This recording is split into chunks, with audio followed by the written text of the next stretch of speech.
Hello friends, welcome to our YouTube channel M24 commerce classes में। आज हम debenture के नेक्स्ट पार्ट को डिस्कस करेंगे, जिसमें आज हम डिस्कस करने वाले हैं कि शेयर और डिवेंचर में क्या डिफरेंस होगा और डिवेंचर की कौन कौन सी टाइप्स होंगी। आगे बढ़ने से पहले एक बार यदि आपने हमारा चैनल सब्सक्राइब नहीं किया तो प्लीज़ जाकर हमारा सबसे पहले चैनल को सब्सक्राइब करें, लाइक और शेयर करना मत भूलिएगा। चलो चलते हैं हमारे टॉपिक डिवेंचर में। सबसे पहले हम डिस्कस करेंगे कि शेयर और डिवेंचर में कौन कौन से डिफरेंस होते हैं। सबसे पहले बात करते हैं कि डिवेंचर और शेयर दोनों में कैपिटल और लोन के बेस पर कौन सा डिफरेंस है। जब हम शेयर को देखते हैं तो शेयर एक कैपिटल होती है जो कि कंपनी में इन्वेस्टर अपने साथ पैसा लेकर आते हैं। वह पैसा कंपनी में एज ए कैपिटल इन्वेस्ट किया जाता है। तो हम यह कह सकते हैं कि शेयर कैपिटल का एक पार्ट होता है, जबकि डिवेंचर एक लोन होता है जिसे हम किसी और पर्सन से उधार लेते हैं। नेक्स्ट बात करते हैं रिवार्ड फॉर इन्वेस्टमेंट। जब हम रिवार्ड फॉर इन्वेस्टमेंट की बात करते हैं तब हम देखते हैं कि जो भी पर्सन कंपनी में शेयर खरीदता है उसे कंपनी में इन्वेस्टमेंट करने के बदले में डिविडेंड के रूप में पेमेंट की जाती है। जब कोई पर्सन कंपनी में डिवेंचर होल्डर बनता है तो उसे इंटरेस्ट पे किया जाता है। तो दोनों में रिवार्ड फॉर इन्वेस्टमेंट के बीच में यह कॉमन सा डिफरेंस है कि जो पर्सन शेयर में इन्वेस्ट करता है उसे रिवार्ड के रूप में डिविडेंड देना पड़ता है हमें, और जो पर्सन डिवेंचर में इन्वेस्ट करता है उसे हम रिवार्ड के रूप में इंटरेस्ट पे करते हैं। नेक्स्ट बात करते हैं fluctuation in the rate of reward. जो हम शेयर और डिवेंचर होल्डर्स को रिवॉर्ड्स देते हैं उसमें कितनी फ्लैक्चुएशंस पाई जाती हैं, इसमें हम वो डिस्कस करेंगे। जो भी हम शेयर होल्डर्स को रिवार्ड देते हैं वो ईयर टू ईयर चेंज होता रहता है, वह कभी भी कांस्टेंट नहीं होता। और उन्हें कितना शेयर में से डिविडेंड देना है यह बोर्ड ऑफ डायरेक्टर के पर डिपेंड करता है। बोर्ड ऑफ डायरेक्टर को यदि लगता है कि किसी साल हमने ज़्यादा प्रॉफिट हुआ है तो वह हमें शेयर होल्डर्स को ज़्यादा प्रॉफिट देंगे। अगर बोर्ड ऑफ डायरेक्टर को लगता है कि किसी साल कम प्रॉफिट हुआ है तो वह उस साल शेयर होल्डर्स को कम डिविडेंड देंगे। पर जब हम डिवेंचर की बात करते हैं तो डिवेंचर पर हमें always fix rate of interest पे करना होता है, यह किसी भी हालत में चेंज नहीं होता। यदि हमें प्रॉफिट हो या ना हो हमें इसे पे करना ही पड़ता है। नेक्स्ट बात करते हैं कि शेयर एक चार्ज है या फिर एक एप्रोप्रिएशन। जब हम शेयर को देखते हैं तो शेयर हमारा प्रॉफिट के ऊपर डिपेंड करता है। अगर कंपनी को प्रॉफिट होगा तो हमें शेयर होल्डर को डिविडेंड के रूप में डिविडेंड मिलेगा प्रॉफिट में से। अगर कोई भी प्रॉफिट नहीं होता तो हमें कोई भी डिविडेंड नहीं मिलेगा। इसलिए हम शेयर को as a appropriation of profit के रूप में देखते हैं। नेक्स्ट चलते हैं डिवेंचर। डिवेंचर क्या है? डिवेंचर एक चार्ज है जो कि हमें प्रॉफिट के अगेंस्ट पे करना होता है। इसका मतलब यह है कि इंटरेस्ट हमें तब भी पे करना होगा जब हमें प्रॉफिट ना भी हो। डिवेंचर पर जो भी हम इंटरेस्ट पे करते हैं उसका प्रॉफिट से कोई भी लेना देना नहीं है, जो प्रॉफिट से फ्री होता है। नेक्स्ट बात करते हैं priority as to payment of interest और डिविडेंड। जब हमने पेमेंट करनी होती है इंटरेस्ट या फिर डिविडेंड की, उनमें सबसे पहले प्रायोरिटी किसे दी जाती है। जैसे कि हमें पता है कि डिवेंचर एक लोन है और फिक्स रेट ऑफ इंटरेस्ट पर इसे हम हायर करते हैं, तो सबसे पहले पेमेंट में प्रायोरिटी भी डिवेंचर को ही दी जाएगी। यदि हमारे पास डिवेंचर को पे करने के बाद कुछ अमाउंट बच जाता है तो उसमें से हम शेयर को पेमेंट करते हैं डिविडेंड के रूप में। अगर हमारे पास डिवेंचर को इंटरेस्ट देने के बाद कोई भी अमाउंट नहीं बचता तो ज़रूरी नहीं है कि हमें शेयर को डिविडेंड पे करना ही है। चलो चलते हैं हमारे नेक्स्ट टॉपिक पर, जिसमें हम आगे डिस्कस करेंगे कि और कौन कौन से इसमें डिफरेंसेस हैं जो पाए जाते हैं। नेक्स्ट देखते हैं priority as to repayment of principal during winding up. जब हमारी कंपनी बाइंड अप होती है, ठीक है, बाइंड अप का मतलब है कि जब हम अपनी कंपनी को ख़त्म करने जाते हैं तब किस पेमेंट के समय प्रिंसिपल अमाउंट को जो हमने रीपे करना होता है उसमें सबसे ज़्यादा प्रायोरिटी किसे दी जाती है। जब भी हमने अपनी कंपनी को बाइंड अप करना होता है तो जो भी हमने डिवेंचर का प्रिंसिपल अमाउंट लिया होता है उसे सबसे पहले रीपे करना होता है। बाद में हमें जो हमारी कंपनी के शेयर्स होल्डर्स हैं उनको उनका अमाउंट पे करना होता है। नेक्स्ट देखते हैं सिक्योर्ड बाय चार्ज के जो भी हम, ठीक है, शेयर राइज करते हैं या कोई डिवेंचर राइज करते हैं उन्हें किसी चार्ज के साथ हमने सिक्योर किया हुआ है या नहीं किया हुआ है। जब हम शेयर की बात करते हैं तो शेयर इशू करने के लिए हम किसी भी तरह के चार्ज को यूज़ नहीं करते, परंतु जब हम डिवेंचर की बात करते हैं तब हम डिवेंचर को सिक्योर करते हैं प्रॉपर तरीके से। इसे सिक्योर करने का मतलब है कि हम किसी ना किसी चीज़ को इनके लिए चार्ज पर रख देते हैं, चाहे वो फिक्स चार्ज हो चाहे वो फ्लोटिंग चार्ज हो।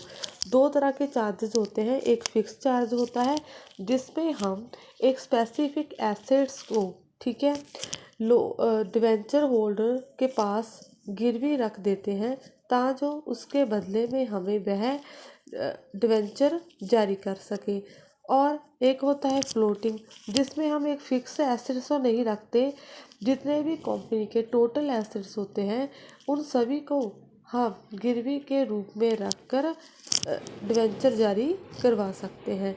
इससे बेनिफिट होता है डिवेंचर होल्डर को, उसे कोई डर नहीं रहता कि यदि कंपनी को कोई लॉस होता है, यदि कंपनी बाइंड अप होती है तो सबसे पहले जो भी चीज़ कंपनी ने डिवेंचर को इशू करने के लिए चार्ज के रूप में रखी होगी उसे सेल कर कर इनको पेमेंट की जाएगी। नेक्स्ट बात करते हैं इशू ऑफ डिस्काउंट के बेस पर शेयर और डिवेंचर में क्या डिफरेंस है। जब देखते हैं इशू ऑफ डिस्काउंट, जब भी हम शेयर इशू करते हैं तो उस समय किसी भी प्रकार का कोई भी डिस्काउंट नहीं दिया जाता। ओनली स्वेट इक्विटी एक ऐसे शेयर होते हैं जो कि कंपनी के एम्प्लॉयज़ को डिस्काउंट पर इशू किए जाते हैं। जनरली बाकी सभी नॉर्मल शेयर पर किसी भी तरह का कोई भी डिस्काउंट जारी नहीं किया जाता। पर जब हम डिवेंचर का केस देखते हैं तो वह थोड़ा सा डिफरेंस है, क्योंकि इसमें जब भी हम डिवेंचर को जारी करते हैं हम पर डिपेंड करता है कि हमें उसे किस पर जारी करना है, एट पर वैल्यू पर जारी करना है, प्रीमियम पर जारी करना है या डिस्काउंट पर जारी करना है। तो हम यह कह सकते हैं कि डिवेंचर को हम डिस्काउंट पर इशू कर सकते हैं। नेक्स्ट डिफरेंस का बेस देख लेते हैं वोटिंग राइट के बेस पर शेयर और डिवेंचर में क्या डिफरेंस है। जब हम देखते हैं कि जो भी पर्सन ने कंपनी के शेयर परचेज किए होंगे वो कंपनी का शेयर होल्डर कहलाएगा। और शेयर होल्डर के पास वोटिंग राइट होता है जिसे वह कंपनी की बोर्ड मीटिंग में यूज़ कर सकता है। जब हम डिवेंचर की बात करते हैं तो डिवेंचर के पास ऐसा किसी भी तरह का कोई वोटिंग राइट नहीं होता जिसे वह बोर्ड की मीटिंग में यूज़ कर सके। नेक्स्ट है कन्वर्टेबिलिटी। कन्वर्टेबिलिटी का मतलब है कि हम डिवेंचर और शेयर को चेंज कर सकते हैं या नहीं चेंज कर सकते। जब हम बात करते हैं शेयर को तो शेयर कभी भी कन्वर्टेबल नहीं होते, शेयर को हम कन्वर्ट नहीं कर सकते, पर डिवेंचर हमारे कन्वर्टेबल होते हैं। डिवेंचर को हम एक पीरियड ऑफ टाइम के बाद शेयर में कन्वर्टेबल कर सकते हैं। तो यह था हमारा difference between share and debenture. चलो आगे चलते हैं जिसमें हम डिस्कस करेंगे कि टाइप्स ऑफ डिवेंचर कितनी होती हैं। चलो देखते हैं। पहली टाइप है रिकॉर्ड पॉइंट ऑफ व्यू, दूसरी टाइप है सिक्योरिटी पॉइंट ऑफ व्यू, तीसरी टाइप है कन्वर्टेबिलिटी पॉइंट ऑफ व्यू, चौथी टाइप्स है permanence point of view, fifth और लास्ट हमारी टाइप है प्रायोरिटी पॉइंट ऑफ व्यू। यह हमारे पास 5 बेसिक टाइप्स हैं जिनके बेस पर हम डिवेंचर को आगे कैटेगराइज्ड करेंगे। चलो देखते हैं सबसे पहले कौन सी टाइप आती है। जब हम रिकॉर्ड के बेस पर हमारे डिवेंचर को देखते हैं तो रिकॉर्ड रखने के बेस पर डिवेंचर 2 तरह के होते हैं। पहले तो होते हैं रजिस्टर्ड डिवेंचर, दूसरे होते हैं अनरजिस्टर्ड डिवेंचर। जैसे कि नाम से ही पता चलता है रजिस्टर्ड जो कहीं ना कहीं रिकॉर्ड हुए हो उसे हम डिवेंचर रजिस्टर्ड डिवेंचर कहते हैं। अनरजिस्टर्ड जो कहीं भी रिकॉर्ड नहीं है। तो इसे डिटेल में देखते हैं कि रजिस्टर्ड डिवेंचर क्या होते हैं। रजिस्टर्ड डिवेंचर वह डिवेंचर होते हैं जिसे हमने कंपनी की बुक ऑफ अकाउंट्स में रिकॉर्ड किया होता है। हमें पता होता है कि हमें डिवेंचर को या डिवेंचर के प्रिंसिपल अमाउंट या फिर इंटरेस्ट को किस पर्सन को पे करना है, उस पर्सन का नाम ऑलरेडी डिवेंचर होल्डर के नाम पर हमारे रजिस्टर में अपीयर होता है। यह कह सकते हैं कि उस पर्सन का नाम हमारे रजिस्टर में लिखा होता है और हमें पता होता है कि हमने अपनी पेमेंट किस व्यक्ति को करनी होती है। तो इसे हम रजिस्टर्ड डिवेंचर कहते हैं। नेक्स्ट देख लेते हैं अनरजिस्टर्ड डिवेंचर्स। अनरजिस्टर्ड डिवेंचर को हम बीरर डिवेंचर्स भी कह देते हैं। इन्हें बीरर डिवेंचर इसलिए भी कहा जाता है क्योंकि हमें यह नहीं पता होता कि हमें इन डिवेंचर को किस पर्सन को पे करना है, क्योंकि डिवेंचर होल्डर का नाम हमारे रजिस्टर्स में कहीं भी दर्ज किया नहीं होता। इसीलिए इन्हें हम बीरर डिवेंचर या फिर अनरजिस्टर्ड डिवेंचर के नाम से जानते हैं। नेक्स्ट हम देखते हैं आगे security point of view. Security of point of view से देखा जाए तो डिवेंचर आगे फिर 2 तरह के होते हैं, अनसिक्योर्ड डिवेंचर और मॉर्टगेज डिवेंचर। अनसिक्योर्ड डिवेंचर कौन से होते हैं?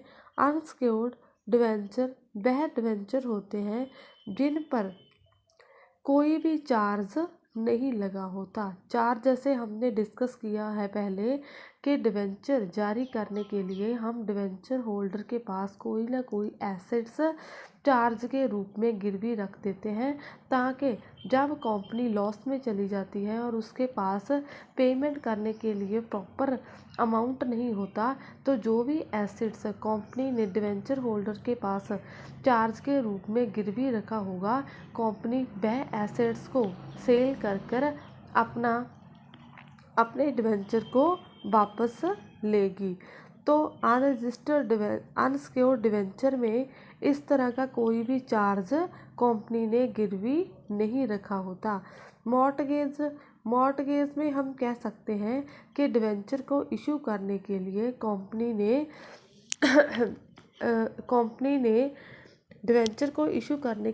कंपनी ने दो तरह के चार्जेस से डिवेंचर को सिक्योर किया होता है। वह फिक्स चार्ज भी हो सकता है और फ्लोटिंग चार्ज भी हो सकता है। तो फ्रेंड्स, आज का हमारा टॉपिक जहाँ पर ही ख़त्म होता है। अगर आपको हमारा वीडियो अच्छा लगा हो तो लाइक, शेयर और कमेंट करना मत भूलिएगा। धन्यवाद।